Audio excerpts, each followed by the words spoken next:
Oi, gente, tudo bem? Hoje a gente veio falar sobre filmes sobre cinema.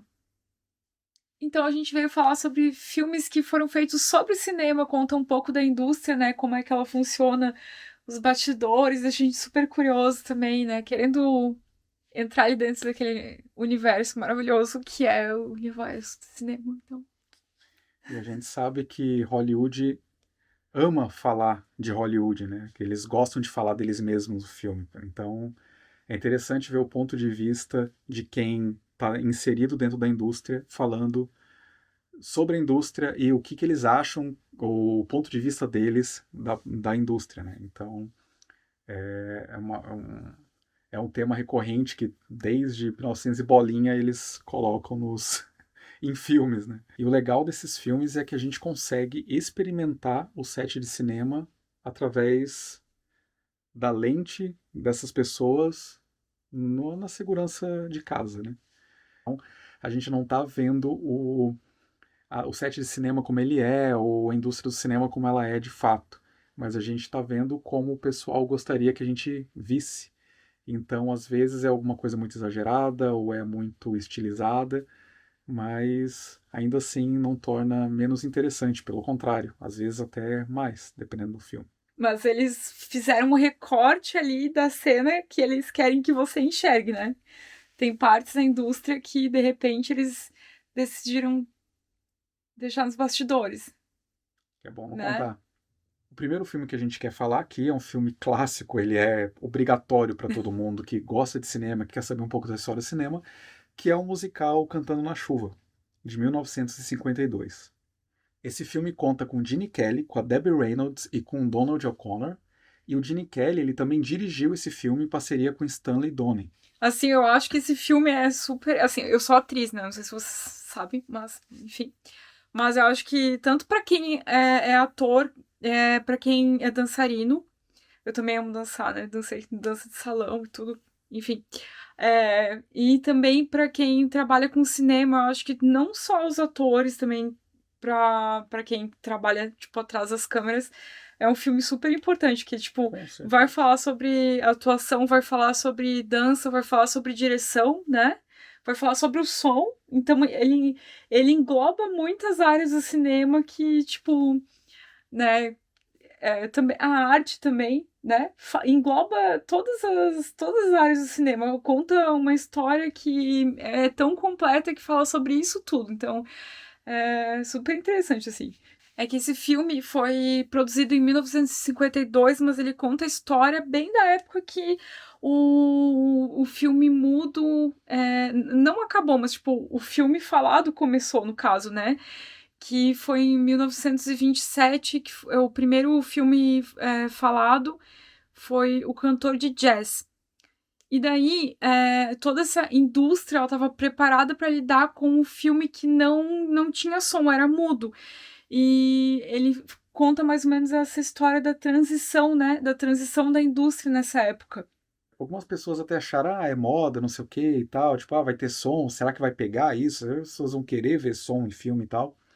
Mas o pessoal do estúdio, os figurões, a galera que banca, os donos de estúdio, os empresários, blá blá blá, viram, não, putz, a partir daqui vai ter som, a gente tem que correr. Então, depois do Cantor de Jazz, quase todos os filmes que saíram, pelo menos os que pegaram a carona assim, começaram a tentar introduzir som de alguma maneira.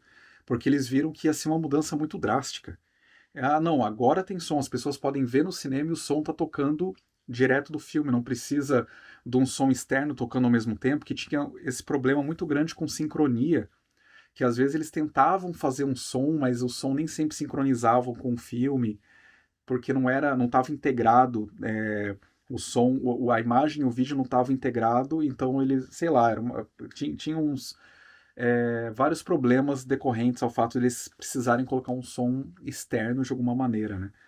E é incrível como o pessoal tentou se adaptar muito rápido, porque, meu Deus, tem som, e o pessoal começou a produzir coisa com som, né? Nem todos, na verdade, né? É, resistiu, né? Muita Ou gente deu, resistiu. deu algum jeitinho, assim. Eu acho que até o Chaplin na época, né? Porque ele era, assim, o bam do filme mudo. Eu acho que até pra ele, que era, tipo, a maior estrela da época, até pra ele foi difícil essa Ué, essa pega. transição, né? dá pra notar isso em vários filmes do Chaplin, inclusive, assim. Então, por isso que esse filme é tão memorável. No caso do Chaplin, o filme Tempos Modernos, ele é um filme mudo, mas no final ele ainda coloca um som ali. Eu acho que ele era um pouco de brincar com o lance do som e tudo mais.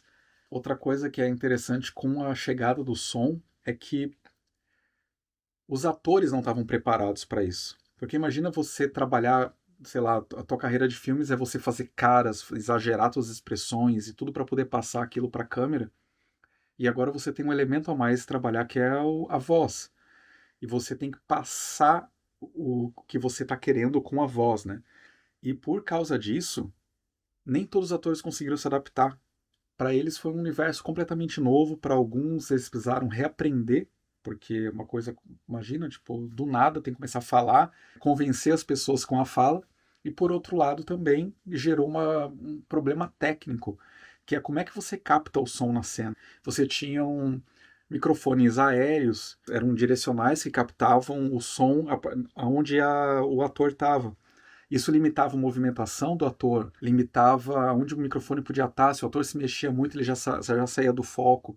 E isso trouxe uma série de inovações e gambiarras que as pessoas precisavam colocar enfim, para poder conseguir fazer o som funcionar, seja escondendo microfones ali e tudo mais. Enfim, tem várias características que o som trouxe pro filme. Mesmo que você não tenha assistido Cantando na Chuva, com certeza você já viu a cena que é a cena icônica do filme, que é o Gene Kelly cantando e sapateando na chuva. Essa cena ela virou a cena mais icônica do filme, que é ele cantando a música Singing in the Rain num estúdio todo alagado, com chuva e tudo mais, e é impressionante. É uma das mais clássicas do cinema, né? É uma Eu das acho. mais É clássicas do uma, cinema, uma das concordo. cenas mais conhecidas de todos os tempos, eu acho, assim. Gente, o Gene Kelly, ele era muito, muito, muito criterioso, assim, ele era muito perfeccionista com tudo, tudo, tudo, tudo. Ele era tão perfeccionista que os atores que trabalhavam com ele nesse filme, eles ficavam falando, cara, ele era muito tirânico, era difícil de trabalhar com ele. A Debbie Reynolds aprendeu a dançar enquanto gravava o filme. Aprendeu com ele e parece que para ela foi muito, muito difícil, assim, porque de tão exigente que ele era.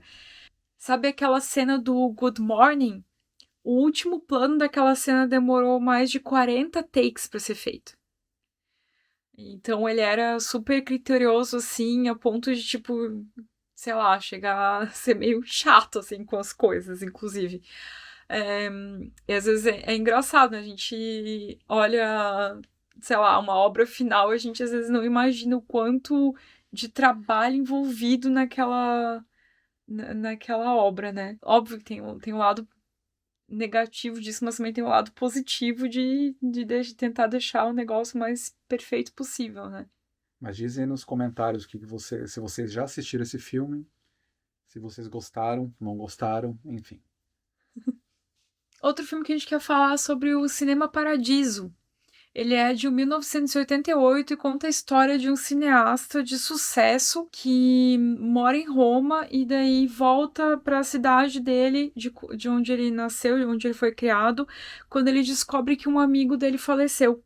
E quando ele volta para essa cidade, a gente acaba sabendo da história de como é que foi que ele se tornou cineasta, né? Da paixão dele pelo cinema, dele formar uma amizade com o projecionista do cinema, que foi quem ensinou para ele muita, muita, muita coisa sobre cinema. E é um filme lindo, assim, faz uma homenagem maravilhosa com o cinema, né? Conta várias coisas sobre os bastidores. E o diretor é o Giuseppe Tornatore. Inclusive, ele aparece em uma das cenas do filme, quando ele tá fazendo ali, né, enfim, a projeção do filme uma hora. E assim, é um filme obrigatório. Todo mundo precisa assistir. Se você gosta de cinema, assista Cinema Paradiso. Não tem nem o que dizer. Você não vai se arrepender de assistir esse filme. E ele é tão bom que ele ganhou o Oscar de melhor filme estrangeiro.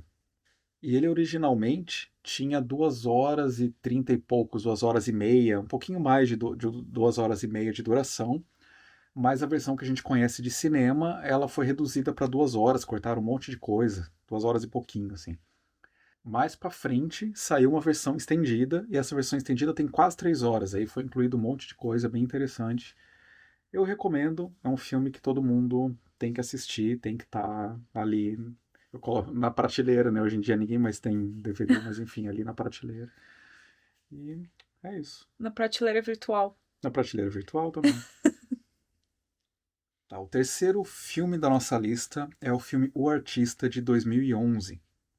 Esse filme ele fala sobre o cinema mudo e é a história de um ator de sucesso do cinema mudo e do envolvimento dele com uma dançarina.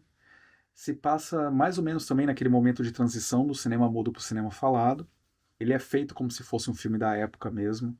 O filme concorreu a 7 Oscars e ganhou 5. Ele ganhou melhor filme, melhor direção, ganhou melhor ator, ganhou, o que mais? Foi melhor trilha sonora Melhor figurino. e melhor figurino. Inclusive pro Oscar de melhor ator, que é do Jean Dujardin, ele foi o primeiro francês a ganhar o Oscar de melhor ator. Esse filme conta com ele, com a Berenice Berro, que é uma atriz argentina, mas também com John Goodman e com outros atores conhecidos, assim. E esse filme é dirigido pelo Michel Hazanavicius, também francês. O Artista é o filme francês que tem mais prêmios. Ele foi gravado colorido, depois foi convertido para preto e branco.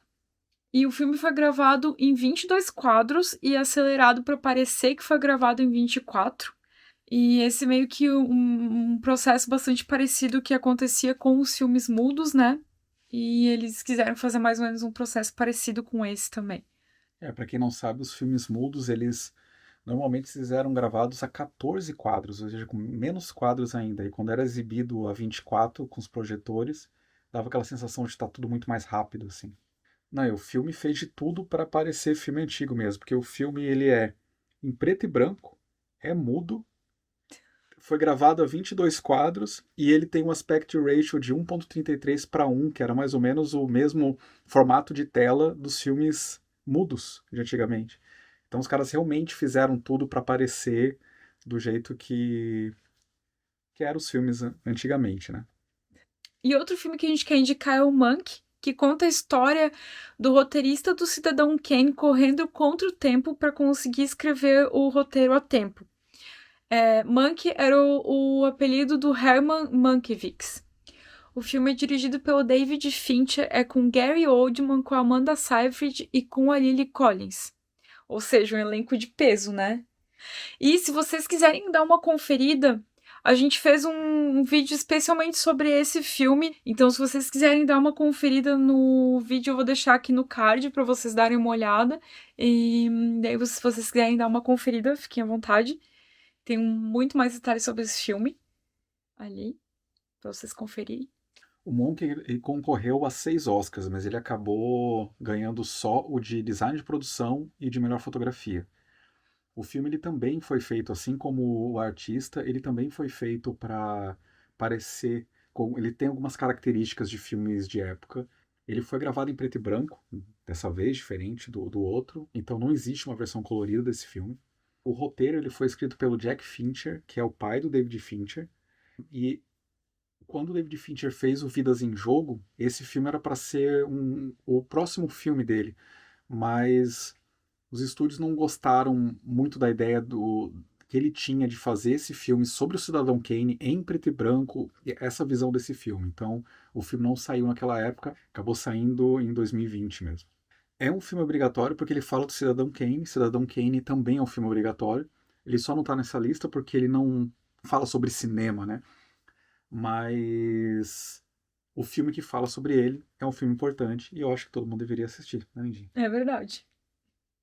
Então a gente chegou no último filme da nossa lista, que não por coincidência é o filme Babilônia, de 2022, que a gente colocou na lista, primeiro, porque ele fala diretamente sobre cinema mesmo, mas segundo, porque ele é muito parecido com Cantando na Chuva. Ele não só Cantando na Chuva, como diversos outros, ele tem referência para de diversos filmes ali.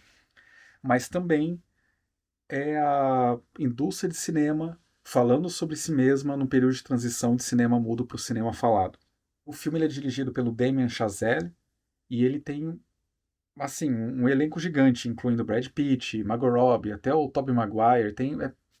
É muita É gente. muita gente mesmo. Muita gente para conseguir enumerar, assim. É. Nossa, tem uma galera no filme. É um filme que fala sobre os cinemas, mas não só sobre a produção cinematográfica. Na realidade, ele fala principalmente sobre os bastidores, o comportamento das pessoas, dos artistas, o comportamento dos atores, o comportamento dos produtores e tudo aquilo que está por trás. Como se tudo fosse muito exagerado, como se tudo fosse tudo muito louco, tudo muito ao extremo.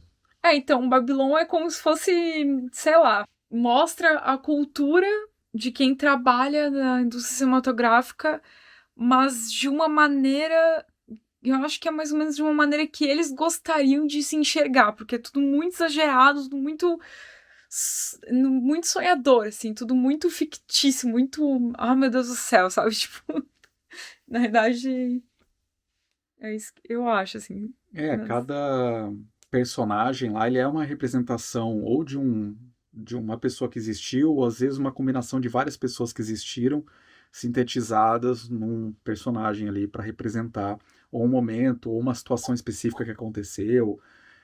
Tem referência a muita gente famosa, tem referência a pessoas que têm outros nomes no filme, mas são para ser correspondentes a alguém que realmente existiu. Enfim, é uma. E tem referências a vários boatos de histórias de. Ah, histórias assim que algumas que sim confirmaram que aconteceram mesmo no set de determinado filme. E outras histórias que, tipo, até hoje é boato. Será que aconteceu mesmo ou não? E, uma vez eu vi uma história assim, assim, assado, que aconteceu não sei onde. Daí, tipo, eles meio que colocaram tudo isso dentro desse filme, entendeu? Então, tipo, é isso, assim. É uma representação de uma época do cinema, né? Basicamente. E a gente tinha falado antes do Cantando na Chuva, das dificuldades que o cinema com som trouxe para a equipe que está trabalhando, para os atores, como é que eles vão se adaptar a uma nova tecnologia, né? E esse filme mostra exatamente isso no Babilônia. Como é que eles vão posicionar o microfone, como é que o microfone vai andar junto com os atores, sendo que era algo que ficava fixo no teto, as gambiarras que o pessoal fazia para esconder microfone ali, aqui. E existe uma personagem que é uma diretora que dizem que é baseada na Dorothy Arzner, que era uma diretora da época e que ela tem o crédito por ser a criadora do boom.